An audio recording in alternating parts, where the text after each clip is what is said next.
Israel और Iran के बीच लड़ाई को आज 4 दिन हो रहे हैं। इजरायली सेना ने ईरान की डिफेंस फैसिलिटी और ईंधन डिपो को निशाना बनाया, तो ईरानी मिसाइलों ने इजराइल के तेल अवीव और हाइफा में कहर बरपाया है। इजराइल के प्रधानमंत्री बेंजामिन नेतन्याहू ने ईरान के परमाणु कार्यक्रम को खत्म करने तक हमले जारी रखने की बात कही है। इसके साथ ही बेंजामिन नेतन्याहू तेहरान में खामेनेई को हटाने की इच्छा भी जाहिर कर चुके हैं। इजराइल की कोशिश तेहरान में तख्ता पलट की है, सत्ता में बदलाव की है। हालांकि ये इतना आसान नहीं है।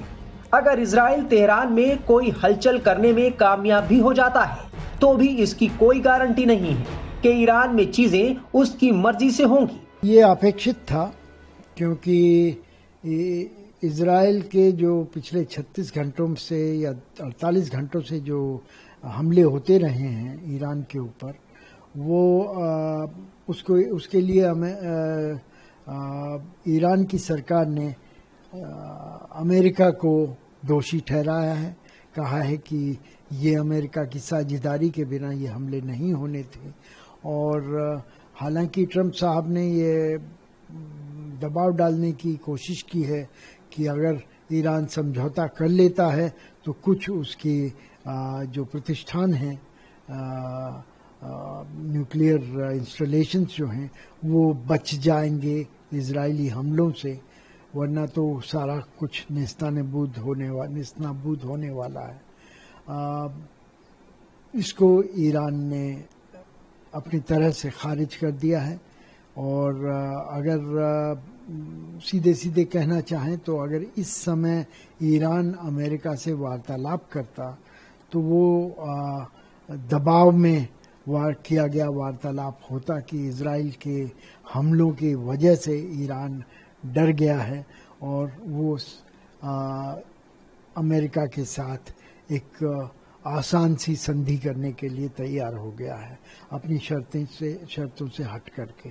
और ऐसा उनके अपने घरेलू और क्षेत्रीय छवि के लिए बहुत खराब होता।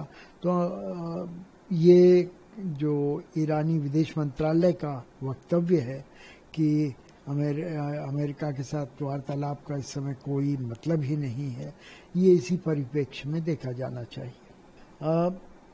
शंघाई कोऑपरेशन एग्रीमेंट दरअसल एक गैर राजनीतिक संगठन है और इसका काम क्षेत्र में आर्थिक और तरह के सहयोग को बढ़ावा देने का है।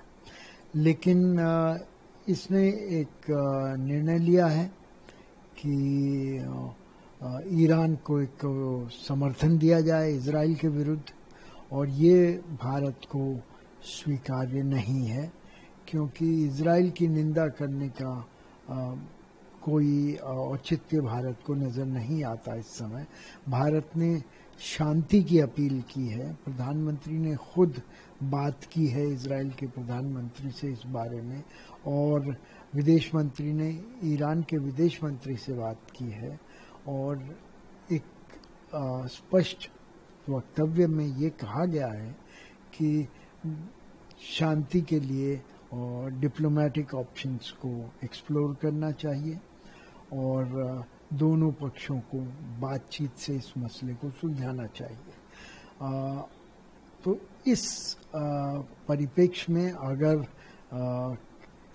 शंघाई कोऑपरेशन एग्रीमेंट का एक तरफी बयान आता है जिसमें ईरान तो सदस्य है एससीओ का लेकिन इजराइल नहीं है, और तो एक तरह से ये ईरान के समर्थन में वक्तव्य है जिसके बारे में भारत ने अपनी असहमति जाहिर की है। ये कहने की कोशिश की है कि ये वक्तव्य भारत के साथ बातचीत करके नहीं बनाया गया है और इस वजह से भारत इसका समर्थन नहीं कर सकता। ये एक विनम्र तरीका है इससे अलग हटने का। इजरायली पीएम नेतन्याहू ईरानी लोगों से अपनी सरकार के खिलाफ सड़कों पर आने की अपील पहले ही कर चुके हैं। इजरायली सरकार ईरान की सत्ता से खामेनेई का नियंत्रण कम करना चाहती है। इजराइल ने ईरान के सेना प्रमुख मोहम्मद बागेरी और दूसरे सैन्य अधिकारियों को पहले ही मार दिया है। अब नेतन्याहू ईरानी supreme leader Ayatollah Ali Khamenei को खुली चुनौती दे रहे हैं।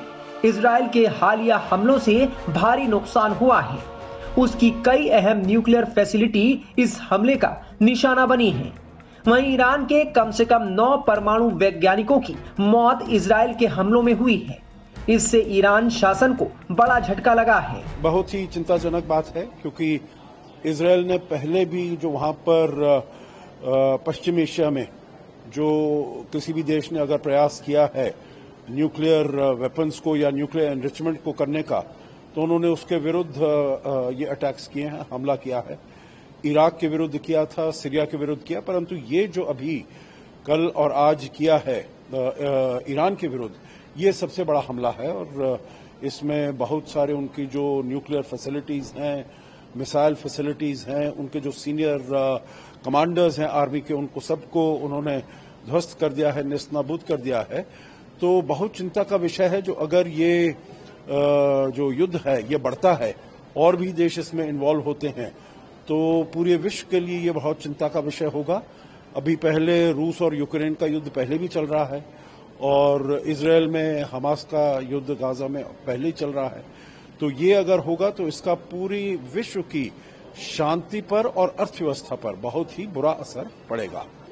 दोनों देशों के बीच में साठगांठ है। इसमें अमेरिका को पूरी तरीके से इसके बारे में मालूम था, और अमेरिका के जो सेक्रेटरी ऑफ स्टेट है मार्को रूबियो, उन्होंने कहा है जो हम इसमें इन्वॉल्व नहीं है। राष्ट्रपति ट्रंप ने भी ये कहा है, परंतु ये उनकी शह पर ही काम किया गया है। दोनों में साठगांठ है, इजराइल और अमेरिका में, और इसीलिए अमेरिका ने ये धमकी दी है। उसने ये भी कहा है जो पहले हमने मोहलत दी थी ईरान को 60 दिनों की, जो वो हमारे साथ जो बातचीत कर रहा है न्यूक्लियर डील के बारे में, उसके बारे में पूरी उस जहां पर हस्ताक्षर करने हैं पूरे उसके बारे में सहयोग करे, परंतु उसने नहीं किया। और कल 61वां दिन था, तो इसीलिए इजराइल ने वहां पर हमला किया है।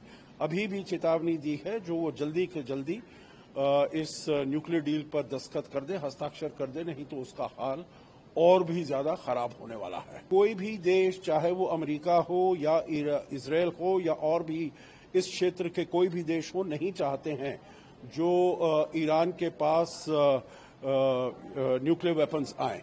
तो इसीलिए वो नहीं चाहते, कोई भी नहीं चाहता है जो वो उसकी एनरिचमेंट ऐसे क्रिटिकल लेवल पर पहुंचे जो वो न्यूक्लियर वेपन्स बना पाए। इसीलिए ये अमेरिका की शय से और ये इन सब जो यहाँ के देश हैं, खाड़ी के देश हैं, उनकी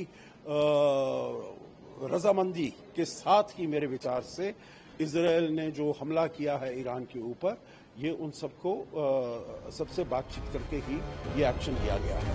इजराइल को उम्मीद है कि उसके लगातार हमलों से ईरानी शासन अस्थिर होगा और तेहरान में विद्रोह का रास्ता निकल सकता है। हालांकि फिलहाल इस बात का दूर दूर तक कोई संकेत नहीं है कि खामेनेई के खिलाफ लोगों में कोई गुस्सा है, बल्कि इजराइल ईरान को लेकर जितना आक्रामक हो रहा है, ईरानी अवाम खामेनेई के समर्थन में दिखाई दे रही है।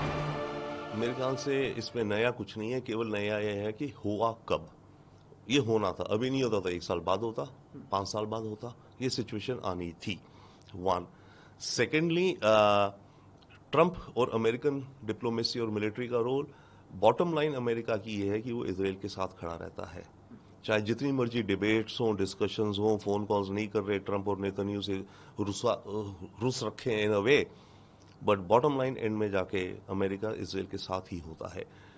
अमेरिका को पता था इस अटैक के बारे में, अमेरिका ने मदद करी होगी इस अटैक में, अपनी सैटेलाइट इमेजरी वगैरह इजराइल को देके, इजराइल को डिफेंड करने में जो ईरान मिसाइल्स मांग रहा है। तो अमेरिका का रोल यही एक्सपेक्टेड था और है। जहां तक बात है प्राइम मिनिस्टर मोदी की, डेफिनेटली उन्होंने तो बहुत बहुत बहुत अहम बात कही है कि वर्ड्स सिंपल हैं, पर उनका महत्व हमें समझना चाहिए कि इस समय हमें वहां पे पीस रिस्टोर होना चाहिए। जाने जा रही हैं, ह्यूमैनिटी के लिए सही नहीं है ये युग, रियली युद्ध का नहीं है, ये युग है जियो और जीने दो का। बट असलियत में चीजें नहीं होती। इसके अलावा भारत को हमारे नेशनल इंटरेस्ट का भी इम्पैक्ट है। हमारे जो वर्कर्स हैं वहाँ पर उनकी सेफ्टी सिक्योरिटी, नौकरियों का भी क्वेश्चन है। तेल की कीमतें बढ़ेंगी, तेल की कीमतें बढ़ेंगी तो इन्फ्लेशन बढ़ेगी, देश में महंगाई बढ़ेगी। इसके अलावा हमारा जो ऑब्जेक्टिव था ईरान के थ्रू सेंट्रल एशिया, रशिया जाने का, इंटरनेशनल नॉर्थ साउथ कॉरिडोर, वो ब्लॉक हो जाएगा। पूरा सेंट्रल एशिया से हम कट जाएंगे। इसके अलावा इंडिया मिडिल ईस्ट कॉरिडोर, जिसके जरिए हम यूरोप जा रहे थे, मोदी जी ने ये G20 में अनाउंस किया था, बहुत बड़ा ये प्रोजेक्ट है, वो खटाई में पड़ गया है टोटल।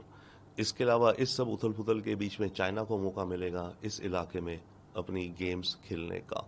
तो मल्टीपल एस्पेक्ट्स हैं इस कॉन्फ्लिक्ट के। फिलहाल ईरान इजराइल का मजबूती से सामना कर रहा है। ईरान की ओर से लगातार जवाबी हमले जारी हैं। शायद इतिहास में पहली बार इजराइल को इतना भारी खामियाजा उठाना पड़ रहा है। इजराइल के कई शहरों में इस वक्त तबाही का मंजर है।